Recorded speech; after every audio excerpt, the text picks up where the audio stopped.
ভয়ংকৰ প্ৰদূষণৰ কবলত পৰিছে নুমলীগড়ৰ ৰাজাবাৰী চাহ বাগিচা। নুমলীগড় শোধনাগাৰৰ বৰ্জিত ৰাসায়নিক পদাৰ্থ হাতীমৰা জালত পেলোৱাৰ ফলত সৃষ্টি হৈছে দুৰ্গন্ধময় পৰিৱেশ।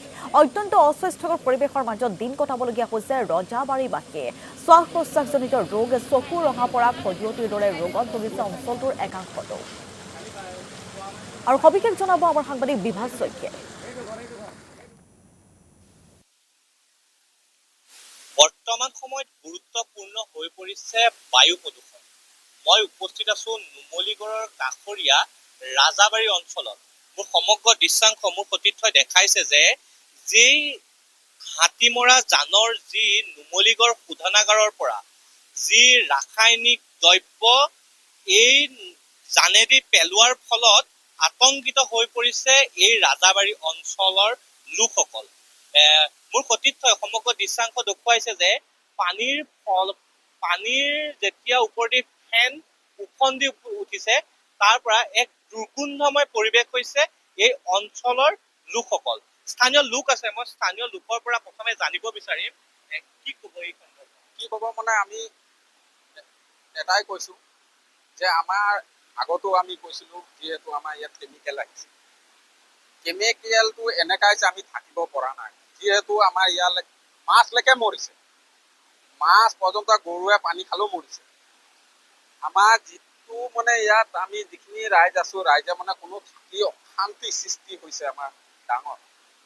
এই যিটো চেন মাৰিছে, চেনত আমি মানুহ বেমাৰ হৈছে, প্ৰব্লেম হৈছে, পেটৰ গেছৰ প্ৰব্লেম হৈছে। কোনো আমি এবাৰ নহয় দুবাৰ, যোৱা বছৰো আমি পানীৰ বিষয়ত আমি এপ্লিকেশ্যন দিছিলোঁ এনালত, আহি পেলাই আপোনালোকে চাই যাওক, কোনো গুৰুত্বপূৰ্ণ নিদিলে।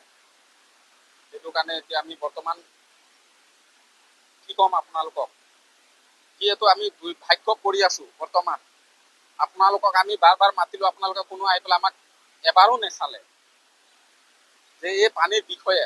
যিহেতু আপোনালোকে কেমিকেল এৰিছে, এইটো কেমিকেল।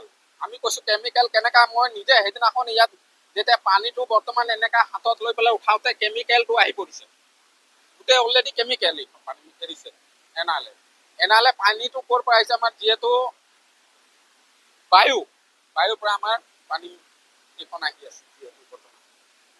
বায়ু ৰিফাইনেৰীৰ পৰা এই কেমিকেল আহিছে বুলি তেওঁ অভিযোগ উত্থাপন কৰিছে। মই দৃশ্যাংশ মোৰ সতীৰ্থই দেখাইছে যে এই জানৰ কাষেদি সেই মানুহ ঘৰ ইয়াত এতিয়া থাকিব নোৱাৰে, দুৰ্গন্ধময় পৰিৱেশ। তেওঁ সেই মানুহ ঘৰৰ লোক উপস্থিত আছে, মই লোকৰ সেই তেওঁৰ পৰা জানিব বিচাৰিম কি ক'ব আপুনি, কেনেকুৱা পৰিৱেশ। কি ক'ম মানে আগতো আমি এই পানীটো গাত হাত ধোৱা পখলা কৰিছিলো, এতিয়া একো ধুব নোৱাৰো। এতিয়া সৰু বাচ্চা এটা আছে, সৰু বাচ্চাকেইটাও একো কৰিব নোৱাৰো, গাত হাত একো ধুৱাব নোৱাৰো। তাৰপিছত কি হ'ব, এতিয়া একোৱে কৰিব নোৱাৰো, এতিয়া ইয়াৰ পৰা যে আমি উঠি যাবলগীয়া হৈছে। কেলে উঠি যাবলগীয়া হৈছে, অকণমান এই পানীটোৰ কাৰণে উঠি যাবলগীয়া হৈছে। পানীটো বহুত লেতেৰা, আগত গা টেঙা পৰিছিলে, এতিয়া হাতত ল'ব নোৱাৰো। যিটো গোন্ধ ওলাইছে সেইটো যে একোৱে ক'ব নোৱাৰো। এতিয়া এইটো ঘৰটো লাগি আছে, ইয়াত ৰাতি হ'লেও ভাত পানী খালে পেট ফুলি যায়। ৰাতি হ'লে পেট ফুলি যায়, কেনেকে কি কৰিম। সৰু বাচ্চাকেইটা সেইকেইটা কামকেইটা চব চোন এইকেইটা কি হৈছে গোটেই একোৱে ক'ব নোৱাৰো।